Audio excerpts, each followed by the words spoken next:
आज मागे घेतले म्हणता येणार नाही, तर प्रशांत ठाकूर, परेश ठाकूर आणि भारतीय जनता पक्षानं महानगरपालिकेच्या भ्रष्टाचारातून जो हरामाचा पैसा कमवलेला आहे त्या पैशाचा अपरिमित वापर करून पैशाच्या प्रलोभनामुळे हे उमेदवार विकले गेले आहेत असं मी म्हणेन. कारण एकेका उमेदवाराचे आकडे ऐकले तर डोळे पांढरे व्हायची पाळी येते अशी परिस्थिती आहे. अनेक उमेदवार आहेत की ज्यांना सांगितलं जातंय तुम्हाला घर घ्यायला पैसे देतो, तुमच्या मुलीच्या लग्नाला पैसे देतो, मुलांचं शिक्षण करतो, 50 लाख देतो. म्हणजे आमचा राहुल कासारे नावाचा एक 19 नंबर मधला उमेदवार आहे, त्याला तर कोटीची ऑफर त्या ठिकाणी दिली जाते. हे सारच भयानक आहे, अतिशय लाजिरवाणा आहे, लोकशाहीची हत्या करणारा आहे असं मी म्हणेन.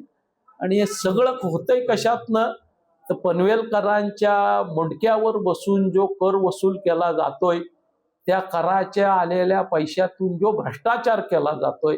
या ठिकाणी मे मध्ये रस्ता बनवला जातोय आणि ऑक्टोबरला गटनेते परेश ठाकूर सांगतात की आम्ही कंत्राटदारांच्या पैशातून दुरुस्ती करू. अरे मेला जर रस्ता बनवला तर त्याची 2 वर्ष 3 वर्ष डिफेक्ट लायबिलिटी असते, गॅरंटी असते, त्याचा पैसा तुम्हाला इस्टिमेट मध्ये दिला जातो आणि तो घेऊन रस्त्याचे लेअर डांबराचे खाऊन तुम्ही जर कंत्राटदारांच्या पैशातून रस्ते दुरुस्त करू सांगत असाल तर याच्यापेक्षा शर्मेची दुसरी कुठली गोष्ट असू शकत नाही.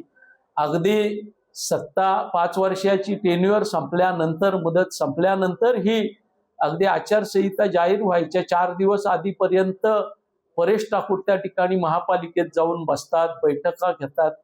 हे काही उगाच बसत नव्हते की त्यांच्याकडे काम नव्हतं म्हणून बसत नव्हते, हे सारं अर्थकारणाचाच विषय होता.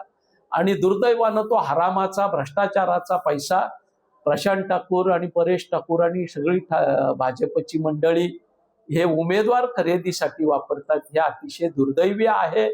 निश्चितपणानं पनवेलची जनता याचा गंभीरपणानं विचार करेल आणि याचे परिणाम त्यांना भोगावे लागतील असा मला विश्वास आहे. पण हे अशा प्रकारचे उमेदवार विकले जातात तुमच्यापैकी जे काही, ही दुर्दैवाचं म्हणावं लागेल.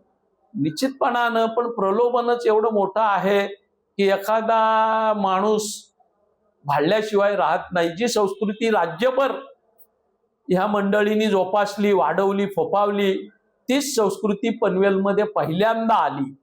पनवेल हे टुमदार आणि सुसंस्कृत शहर म्हणून प्रसिद्ध होतं, पण जेव्हापासून ह्या मंडळींच्या हाती कमान आलेल्या आहे तेव्हापासून पनवेलची दुर्दशा या मंडळींनी केलेली आहे आणि याचा नक्कीच विचार पनवेलकर या निवडणुकीमध्ये करतील. 71 जागांची निवडणूक होणार आहे. मी विश्वासानं आपल्याला सांगतो की महाविकास आघाडी म्हणून आम्ही 50 जागी विजय मिळवू आणि पनवेलकर जे 7 उमेदवार त्यांनी बिनविरोध केलेत त्याचा बदला 20 जागा आम्हाला जास्ती दिल्याशिवाय राहणार नाही, हेही या ठिकाणी नमूद करू. ज्या जागा बिनविरोध झाल्या ते लोकांचाही वापर शासनाने सांगितलं, मला असं वाटतं की त्या ठिकाणी माझी पनवेलच्या मतदारांना विनंती आहे की जरी तांत्रिकदृष्ट्या ह्या जागा बिनविरोध झालेल्या असल्या तरी त्या ठिकाणी निवडणूक ही होणार आहे. त्या निवडणुकीमध्ये पनवेलकरांना चॉईस असावा की नोटाचं बटन दाबता यावं अशा पद्धतीची विनंती आम्ही निवडणूक यंत्रणेला करू. ते करणं आज गरजेचं आहे आणि त्या ठिकाणी फेरनिवडणुकाही होणं गरजेचं आहे. कारण अशा हलकट पद्धतीनं जागोजागी हे मंडळी जे उमेदवार विकत घेण्याचं काम करतायत ते निश्चितपणानं उद्याच्या कालखंडामध्ये देशामध्ये लोकशाही राहील की नाही अशी चिंता निर्माण करणार आहे.